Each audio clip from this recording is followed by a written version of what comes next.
Buenos días, soy Vanessa Vallejo y este es el podcast del Pan Am Post.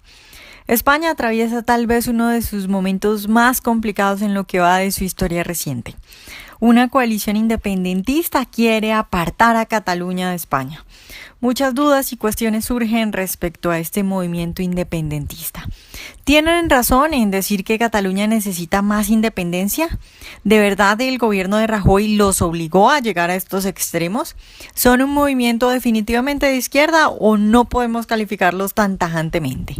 En nuestro podcast de hoy hablaremos al respecto, estaremos charlando sobre estas cuestiones que se hacen mucho. Tenemos como invitados a Ángelo Flores, internacionalista y columnista, y a Daniel Reisbeck, editor del Pan Am Post. España está atravesando tal vez por uno de sus momentos más difíciles en la historia reciente y tiene que ver con el movimiento independentista catalán, sobre el cual se dicen muchas cosas y que a mí me causa curiosidad porque incluso dentro del movimiento libertario, dentro de los liberales, hay discusión acerca de qué opinión tomar al respecto. Entonces, Ángelo, empecemos con una mirada así. ¿Tú cómo ves este movimiento independentista? ¿Cuál es tu opinión al respecto?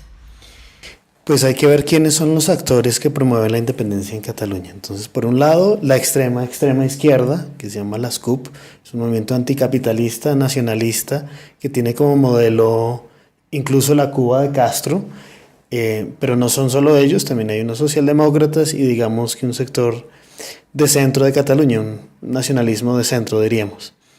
Eso es cierto, pero el tema de Cataluña va más allá de las pasiones electorales y pues implica que un sector grande de la sociedad catalana, no está de acuerdo con permanecer en España.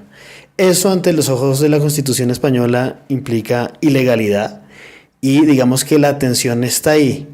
Que está primero la voluntad de una parte de la población por separarse de España y conformar un Estado catalán, o el Estado de Derecho y la Constitución actual de España. Entonces, por eso diría yo que hay una tensión en el movimiento libertario. Los que dicen que hay que cambiar la Constitución para que Cataluña efectivamente se independice, y los que dicen no, eso no es posible, simplemente el Estado de Derecho debe primar sobre las pasiones electorales. Daniel, digamos que los desencuentros que yo he encontrado dentro de los liberales al respecto tienen que ver sobre todo con que el proceso no se sabe si es un proceso limpio.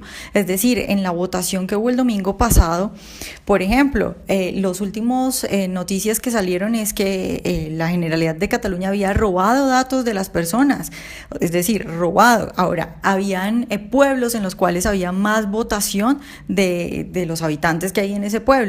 Entonces, ante esas dudas, ¿cómo puede uno decir, sí, es que la mayoría se quiere separar, dejémoslos? ¿Tú crees que esas dudas son válidas o crees que en algún sentido pueda tener seguridad alguien que vive en Barcelona y dice, bueno, pues sí, la mayoría se quiere separar, ¿qué hacemos? A mí me parece que lo que dices es válido también. Salieron fotos en redes sociales de personas votando 4 veces diferentes el día del supuesto referendo. Sin embargo, a mí me parece que el gobierno español de Mariano Rajoy está dando cátedra de cómo no manejar una crisis de estas. Entonces, precisamente hoy Daniel Hannan sacó, eurodiputado inglés, muy amigo de estas ideas liberales, publicó un artículo diciendo, mire, si el gobierno británico hubiera tratado a los escoceses de la misma manera como Rajoy y el gobierno central español está tratando a los catalanes, pues, a los catalanes, seguramente Escocia o definitivamente Escocia se hubiera independizado, porque no los estaban tratando como ciudadanos, digamos, en términos de igualdad o con algo de simpatía, sino que los están tratando como una región conquistada. Bien, entonces, el hecho de tener imágenes de la fuerza pública arrastrando a ancianos o sacando a mujeres, quitándoles los votos, independientemente del hecho de si era legal o no esa consulta, que claramente no lo era, lo hubieran podido simplemente ignorar y tratar de establecer algún tipo de negociación para darles más autonomía. De hecho, es lo que pasó con Escocia y otras regiones de Gran Bretaña. Pero yo veo simplemente una rigidez absoluta del establecimiento español, inclusive nuestros amigos liberales españoles. Yo creo que ellos, la mayoría lo ven desde el punto de vista exclusivamente legalista, de que si está en contra de la Constitución independizarse o llevar a cabo un referendo como el que se llevó, y por lo tanto hay que aplicar la ley. Y digamos que en teoría puede que tengan razón, pero en la práctica me parece una posición muy poco sensata, y como dije, me parece que la manera particular de manejar esta crisis fue, digamos, lo mejor que le ha podido pasar al movimiento independentista catalán. Eso lo dice también Hanan, han hecho más de lo que hubiera podido hacer cualquier político en Barcelona.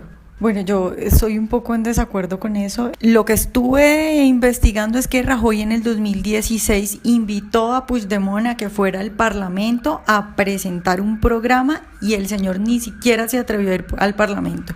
Y que de nuevo Rajoy le sigue diciendo, ahorita le dicen, no voy a negociar con usted si usted no deja de amenazar con independizarse, pero venga al Parlamento, hacemos una discusión sobre si quiere más independencias y todas estas cosas. Y resulta que el movimiento independentista catalán nunca ha ido al Parlamento a presentar algo. ¿Tú qué piensas, Ángel? Bueno, hay un grupo parlamentario catalán en el Congreso de los Diputados en España, y realmente el trato que se les da muchas veces es terrible.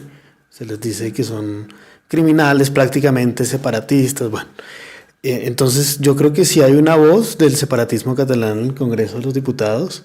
De hecho, el movimiento independentista, antes de ser independentista, era autonomista, y ellos estaban promoviendo un nuevo estatuto autonómico como hasta el año 2011. El gobierno español no quiso dialogar con ellos, y estos señores pues terminan radicalizándose precisamente por lo que dice Daniel. El establecimiento no quiere negociar con ellos. Ellos tienen unas razones estatistas, sin duda, nacionalistas para la separación, pero pues ante las acciones torpes del Estado español van ganando fuerza. Lo otro que habría que ver ahí, bueno, digamos que tenemos ese punto de discordia, y lo otro que quisiera acotar es que también, si ustedes miran los estudios dentro de la Unión Europea, España es el país menos centralizado de la Unión Europea, no el más, pero sí está entre los más descentralizados. Entonces, y Diego Sánchez de la Cruz en el Pan Am Post publicó un artículo sobre eso, explicando que eso era más que todo un mito, eso de que no tenemos independencia, de que no tenemos autogobierno. Claramente sí lo tienen, digamos, tienen los símbolos, hasta banderas, y el hecho que tienen un aparato de gobierno, es decir, tienen claro, pero exacto, la policía, exactamente. Sin embargo, es decir, está bien, siempre se puede volver más, siempre se puede volver más, descentralizar más. Es decir, no creo que haya un estado perfecto de descentralización, que es precisamente lo que han hecho en Gran Bretaña, ¿no? En Gran Bretaña inclusive ya tenían el parlamento, tenían digamos, el equivalente cabeza de Estado en Escocia, y sin embargo después del referendo la intención ha sido devolverles aún más poder para que se sientan más satisfechos. Me parece muy buena la comparación con Escocia, porque de nuevo es muy similar, y la estrategia del Estado español ha sido completamente diferente, y independientemente si han querido negociar o no, y llevan a cabo un referendo, de nuevo, la mejor estrategia de cualquier gobierno español, sea Rajoy o no, es simplemente ignorarlos y decirle, bueno, hicieron un referendo que, como tú dices, es completamente inválido, o lo que hizo Santos en Colombia. De hecho, pero es que es diferente porque, claro, el referendo el plebiscito de Colombia lo convocó Santos. En Venezuela pues eran elecciones legales que Maduro simplemente ha tratado de obviar, creando otras instituciones que antes no existían. Eso es diferente porque era un referendo local, y pues si Rajoy le hubiera podido decir felicitaciones, pero y tal vez se hubieran podido hacer algo como demostrar el fraude increíble, o que no tenía ningún tipo de legitimidad, pero lo que hicieron, en términos de relaciones públicas, no hay ninguna otra manera de describirlo aparte de que fue una catástrofe absoluta. Es que ya hubo un referéndum. En el 2012, 2013 los independentistas hicieron un referéndum, sí, pues, y el Estado español los ignoró, y no hubo todo este problema porque la estrategia fue diferente. Yo creo que el gobierno español tiene que negociar con estos señores, ofrecerles una salida. Una puede ser la salida escocesa, es una salida inteligente, porque muchos españoles, muchos catalanes no quieren la independencia.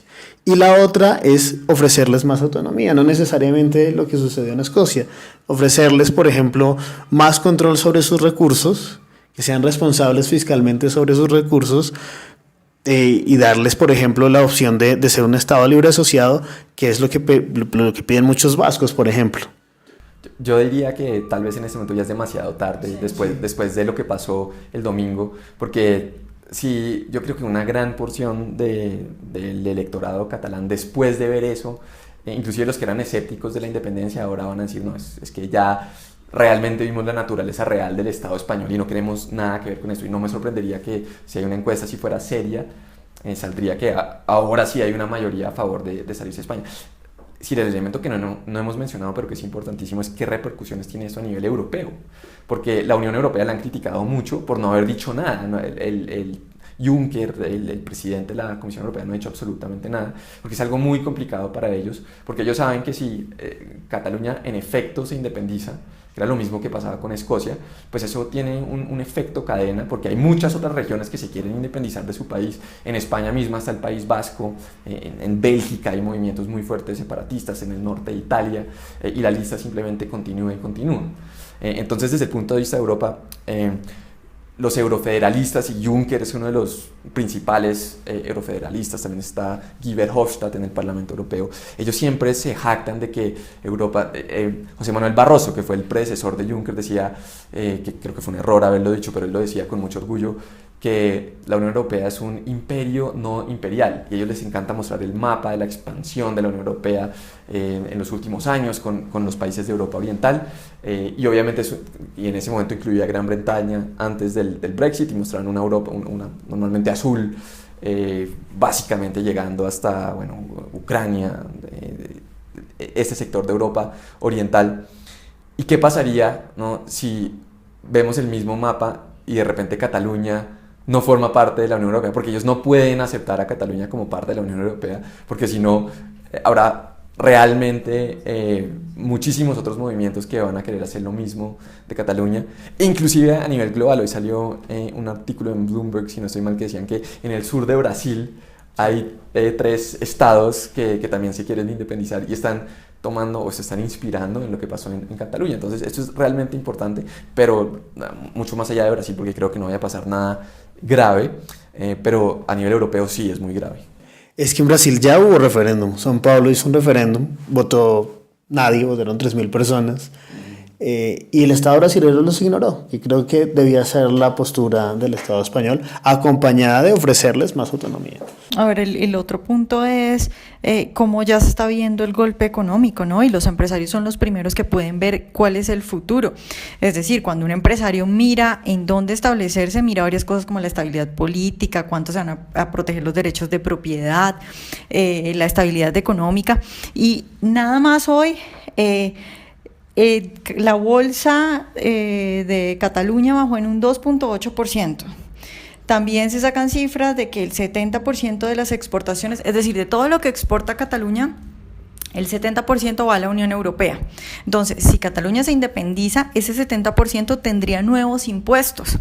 Las empresas, ya hay 120 empresas que sacaron un comunicado diciendo que tienen un plan de contingencia para salirse de Cataluña en tanto se diga que se independizan. Entonces, que los empresarios estén tomando este tipo de decisiones, que la bolsa esté cayendo de esa forma que no caía así desde la votación del Brexit, pues muestra que evidentemente los empresarios que saben de estas cosas están viendo que el futuro en lo económico es negro, porque es que tenemos un movimiento independentista catalán que es de izquierda.